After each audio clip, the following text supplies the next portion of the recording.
오늘 말씀은 우리가 잘 알고 있는 탕자의 비유입니다. 우리가 이 비유를 살펴보기에 앞서 먼저 둘째 아들이 아버지에게 얼마나 나쁜 일을 저질렀는지를 알 필요가 있습니다. 12절에 그 둘째가 아버지에게 말하되 아버지여 재산 중에서 내게 돌아올 분깃을 내게 주소서. 이 말은 자식으로서 현재 살아있는 아버지에게 도저히 해서는 안 되는 말입니다. 지금도 그렇지만 당시 문화에서는 아버지가 돌아가셔야만 유산을 가질 수 있었습니다. 그런데 아버지가 살아계시는데도 유산을 달라고 하는 것은 아버지 보고 빨리 죽어라는 말입니다. 그리고 그 재산을 가지고 먼 나라로 떠났다는 것은 더 이상 아버지의 가족으로 살지 않겠다는 공식적인 선언이었습니다. 게다가 먼 타국에서 아버지가 생명같이 모아놓은 재산을 허랑방탕하게 다 낭비해 버렸습니다. 참 문제가 많은 사람이었죠. 문제가 많다 보니 그의 삶도 금세 나락으로 떨어져 버렸습니다. 그 많던 돈은 다 사라져 버렸고 먹고 살 길이 없어서 돼지 농장에 들어가서 돼지를 치며 끼니를 때웠습니다. 하지만 설상가상으로 그 땅에 흉년이 드는 바람에 먹을 것이 없어서 돼지가 먹는 쥐염 열매라도 배를 채우려고 했으나 그마저 주는 자가 없었습니다. 둘째가 자신의 못난 모습을 깨달았을 때는 이미 희망이라고는 찾아볼 수 없는 그런 상태였습니다. 망가져도 너무나 망가져 버렸습니다. 그런데 그 망가진 원인이 자신의 잘못과 탐욕 때문이었으니 누구를 탓할 수도 누구를 원망할 수도 없었습니다. 그가 할 수 있었던 것은 그저 신세 한탄 뿐이었습니다. 나는 여기서 줄여 죽는구나만 반복하면서 매일 감옥 같은 인생을 살아가야 했습니다. 그런데 20절에 보니 신기하게도 둘째가 아버지에게로 돌아가기로 결심합니다. 아니, 세상에 염치가 없어도 유분수지 어떻게 아버지에게 그런 일을 저질러 놓고도 돌아갈 생각을 한단 말인가 싶습니다. 하지만 둘째가 결정적으로 아버지에게로 돌아가기로 생각한 이유는 바로 평소 아버지의 성품 때문이었습니다. 평소 따뜻하고 인자했던 아버지의 성품을 떠올리면서 그래도 아버지는 나를 품꾼의 하나로서라도 받아주실 수 있는 분이심을 믿고 염치를 불구하고 힘겨운 발걸음을 떼었습니다. 그런데 놀라운 것은 오늘 본문이 소개하는 아버지의 모습은 둘째가 생각했던 그 이상의 모습이었습니다.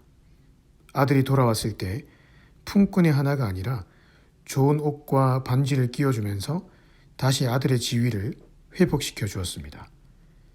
사실 20절에 보면 아버지는 아들이 집을 나간 이후로 계속해서 그 아들이 집을 나간 그 길을 바라보면서 언제 돌아오나 지켜보고 있었던 것 같습니다.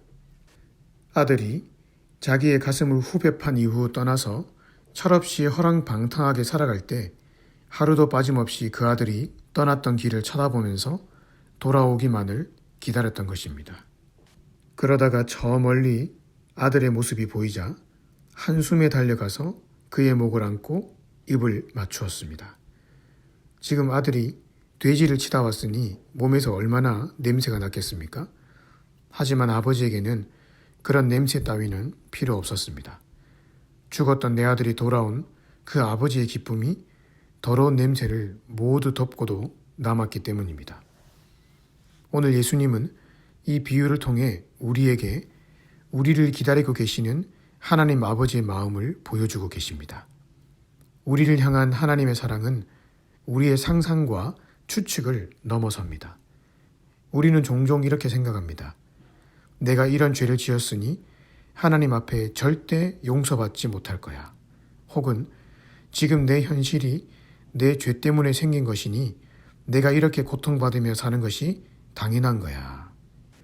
하지만 그것은 내 생각일 뿐입니다. 적어도 오늘 비유에서 말씀하시는 하나님은 그런 모습이 결코 아니십니다. 당시 사회, 문화적으로 볼 때 이 탕자에게 아버지가 보여주었던 사랑은 있을 수 없는 일이었습니다. 게다가 우리가 소위 집안의 탕자라고 이야기하는 첫째 아들의 뚱한 행동 앞에서도 아버지가 친히 집 밖으로 나가서 그 아들을 다독이고 위로하는 것도 당시 문화에서는 있을 수 없는 행동이었습니다. 하지만 이 아버지의 사랑은 사회, 통념, 이성, 상식에 매여 있지 않았습니다. 자식이 결코 헤아릴 수 없는 아버지의 깊은 사랑이 모든 상식과 통념을 넘어서서 그 자식을 새롭게 회복시켜 주었던 것입니다. 우리를 향한 하나님의 사랑도 마찬가지입니다. 나를 향한 하나님의 사랑은 결코 내가 정해놓은 한계 속에 갇혀있지 않습니다. 하나님은 내가 생각하는 대로 움직이시는 분이 아니라 당신이 본래 가지고 계신 사랑의 성품대로 움직이십니다. 우리를 향한 그런 하나님의 사랑의 성품이 로마서 8장 38에서 39절에 잘 나타나 있습니다. 나는 확신합니다.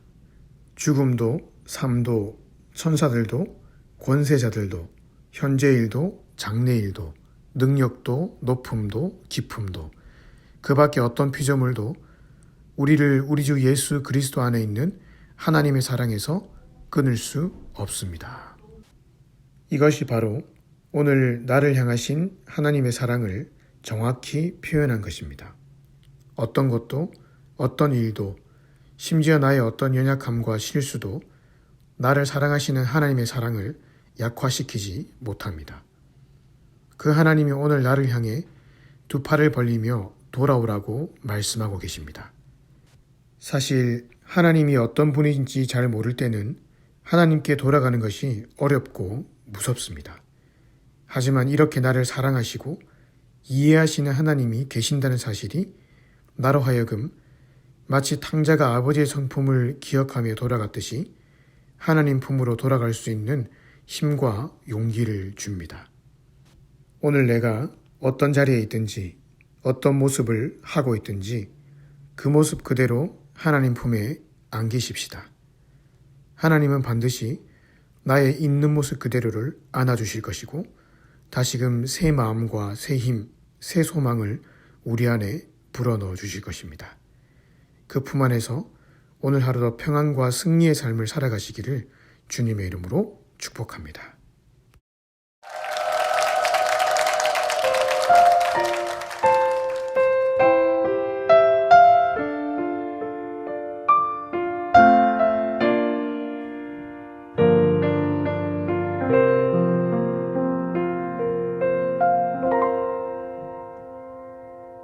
내가 나를 떠나가도 그래도 나는 너를 떠나지 않으며 내가 나를 버려도 그래도 나는 너를 버리지 아니하리라. 내가 나를 떠나가도 그래도 나는 너를 떠나지 않으며 내가 나를 버려도 그래도 나는 너를 버리지 아니하리라. 내가 나를 사랑하지 않아도 그래도